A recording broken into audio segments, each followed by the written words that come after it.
வழங்குகிறோம் Santa Monica study abroad AG expo 2025 மே 3ஆம் தேதி கோயம்புத்தூரில் உள்ள ரேடிசன் ப்ளூ ஹோட்டலில் எங்களுடன் சேருங்கள். நேரம் காலை 10 மணி முதல் மாலை 5 மணி வரை.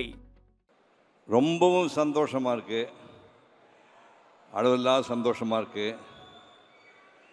ரெட்ரோ ஹீரோ கார்த்திக் சுப்ராஜ், சந்தோஷ் நாராயணன் இவங்க தயாரிப்பில் உருவான இந்த படம் மாபெரும் வெற்றி பெற வேண்டும் என்று முதல்லையே என்னுடைய வாழ்த்துக்களை தெரிவிச்சுக்கிறேன். சூர்யாவுக்கு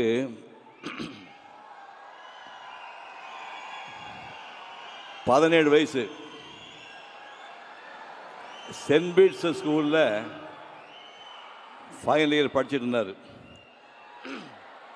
இப்போ வீட்டுக்கு ஒரு ஜோதிடர் வந்தார், சொந்தக்காரர் தான், ஜோதிடர் வந்தார்.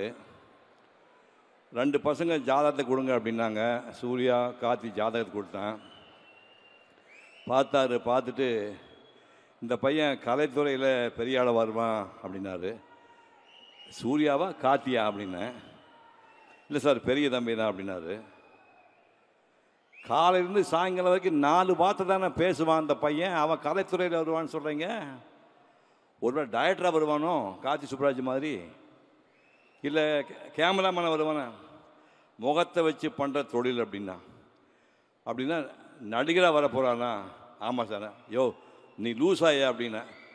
அது மட்டும் இல்லை சார், உங்களை விட நல்ல ஆக்டர்னு பேர் வாங்குவார், உங்களை விட நிறைய அவார்டெல்லாம் வாங்குவார், உங்களோட நிறைய சம்பாதிப்பான்னு சொன்னான்.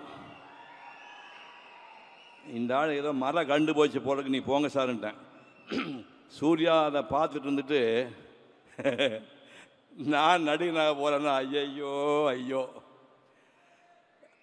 நடிகன் மகன் நடிகனானு தலையெழுத்து எனக்கு, அப்படியே எனக்கு ஆசையே இல்லைன்னு சொல்லி அதுக்கப்புறம் லயோலா காலேஜ் போய் பிகாம் முடித்தார். முடிச்சுட்டு பிஎன்டின்னு ஒரு கம்பெனியில் போய், பிஎன்டி கம்பெனியில் போய் எக்ஸ்போர்ட் கம்பெனியில் வந்து வேலை பார்த்துட்டு இருக்கிறார். வேலை பார்த்துட்டு இருக்கும்போது நாங்கள் வந்து மலேசியாவில் ஒரு கலை நிகழ்ச்சிக்கு போயிருந்தோம். தமிழ்நாட்டுக்கு எல்லா ஹீரோயினும் போயிருந்தோம். டைரக்டர் வசந்தும் என் கூட வந்தார். நிகழ்ச்சி முடிஞ்சு வரும்போது, நிகழ்ச்சி ஒரு நாள் முன்னாடியே வசந்த் மெட்ராஸ் போகணுன்னு ஆசைப்பட்டார். மெட்ராஸ் போகும்போது எங்கள் ஃபேமிலி டாக்டர் கூட வந்தவர், அவங்களும் அதே ஃப்ளைட்டில் மெட்ராஸ் வராங்க. சூர்யாவுக்கு ஃபோன் பண்ணி, நம்ம ஃபேமிலி டாக்டர் வராருப்பா, நீ ஏர்போர்ட்டு போய் ரிசீவ் பண்ணி வீட்டில் ட்ராப் பண்ணு சொன்னேன். சூர்யா வந்து ஏர்போர்ட்டுக்கு போயிருக்காரு. டைரக்டர் வசந்த் அதே ஃப்ளைட்டில் வராரு. சூர்யா பார்த்தாரு, இந்த பையன் யாருங்க அப்படின்னு முதல்ல பார்க்குறாரு. இந்த பையன் யாருங்கன்னாருங்க. சிவகுமாரோட சன்னா. சரின்னு போயிட்டார். 2 நாள் கழித்து எனக்கு ஃபோன் பண்ணார். சார் உங்கள் பையனுக்கு சினிமாவில் நடிக்க ஆசை இருக்கா சார் அப்படின்னாரு. சத்தியமாக ஆசை கிடையாது, சுத்தமாக ஆசை கிடையாது. அதனால ஒரு டெக்ஸ்டைல் கம்பெனியில் வந்து வேலை பார்த்துட்டு இருக்கிறாருண்ணா. நான் பேசி பார்க்கட்டுமா சார்னாரு. பேசி என்ன பிரயோஜனம், கண்டிப்பாக நடிக்க மாட்டான் அப்படின்னா. இல்லை சார் நான் நேரில் பேசி பார்க்கணும். ஒரு நாள் காலையில் 7 மணிக்கு அவர் கம்பெனி கிளம்புக்கு முன்னாடி வந்தார். 2 பேர்த்த அறிமுகப்படுத்தி வச்சேன். தம்பி உனக்கு சினிமாவில் நடிக்கிறதுக்கு ஆசை இருக்கா? ஐயோ பயமாக இருக்கு சார். என்ன ஏன் பயம்? 25 வருஷமாக உங்கள் அப்பா சினிமா நடிச்சிட்டு இருக்கிறாரு, அவர் உங்கள் வீட்டிலே இருக்காரு, அவர் பார்த்து பயப்படுங்க நீ? இல்லைங்க எனக்கு சினிமா பற்றி ஒன்றும் தெரியாது, எங்களுக்கு எதுவுமே தெரியாத பையன்தான் வேணும் அப்படின்னு விட்டாங்க. 3 நாள் யோசனை பண்ணார்.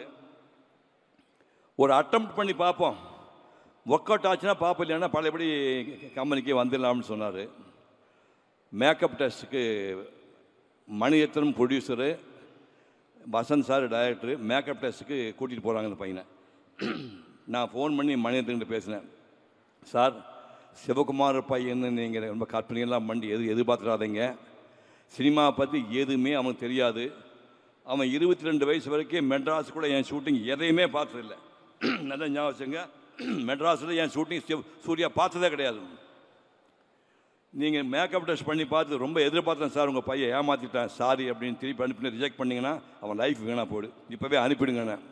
We have 200% confidence in him, we will take care of him அப்படின்னு சொல்லி டெஸ்ட் எடுத்து ஓகே பண்ணிட்டாங்க. நேருக்கு நேர் படம் ரிலீஸ் ஆச்சு. அந்த முதல்ல கேட்டீங்கல்ல, அவள் வருவாளா பாட்டு, அந்த பாட்டு ஷூட் பண்ணியாச்சு. அந்த படத்தை பார்த்து டைரக்டர் ஒரு வார்த்தை சொன்னார், இந்த க்ளோஸ்அப் இருக்கிற சூர்யா கண்கள் வந்து தமிழ்நாட்டுக்கு பெண்கள் தூக்கத்தை தொலைக்கக்கூடிய கண்கள். டேய், இந்த கண்கள் தமிழ்நாட்டு பெண்கள் தூக்கத்தை கலைக்க போகுதுடான்னு சொன்னார்.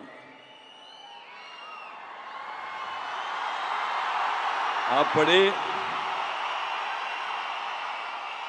சினிமாவையே கனவு கூட நினைக்காத இந்த பையனை ஒரு நடிகனாக்கிய டாக்டர் மணிரத்னம் அவர்களுக்கும் வசந்த் அவர்களுக்கும் பாதம் தொட்டு நான் நன்றியை தெரிவித்துக் கொள்கிறேன். அதுக்கப்புறம் ஒரு 2 படம் சரியாக போகல, ஏன்னா அவருக்கு ஒன்றுமே தெரியாதில்லை. அப்புறம் பாலான்னு ஒரு டைரக்டர் வந்து நந்தான்னு ஒரு படத்தை எடுத்து, டேய் தமிழ்நாட்டில் மிகச்சிறந்த நடிகர் ஒருத்தனை வருவிடான்னு ப்ரூவ் பண்ணார். அந்த பாலாவுக்கு இப்போது நான் நன்றி தெரிவிக்கிறேன். ஒரு ஃபுல் ஃப்ளெஜ் ஹீரோ ஆனுங்கிறதுக்காக ஒரு ஜீன்ஸ் பேண்ட் போட்டுட்டு 4 மணி நேரம் டான்ஸ் ஆடுவார் வீட்டில். 4 மணி நேரம் நான் பார்த்துருக்கேன். பேர் பாடி ஸ்வெட்டு ஒழுகிட்டே இருக்கும். 4 hours நான் சாப்பிட டான்ஸ் ஆடுவார், டான்ஸ் கற்றுவங்களுக்காக. அதுக்கப்புறம் சங்கர் மாஸ்டரு பாண்டியன் மாஸ்டர் கூட்டு அதிகாலை 4 மணிக்கு பீச்சில் போய் குட்டிக்கரணம் போட்டு ஸ்டண்ட்டெல்லாம் கற்றுக்கிட்டுறாரு. என்னுடைய சித்தறிவு கட்டியவரை இங்கே சொல்கிறேன், உடம்பை போட்டு வருத்தி புழிஞ்சு 6 பேக் பண்ணவன் யார் இருக்காங்க? ரொம்ப ஹம்பிளா சொல்றேன், சூர்யாவுக்கு முன்னாடி 6 பேக் பண்ணவங்க தமிழ்நாட்டில் எந்த நடிகர் இருக்கிறான்?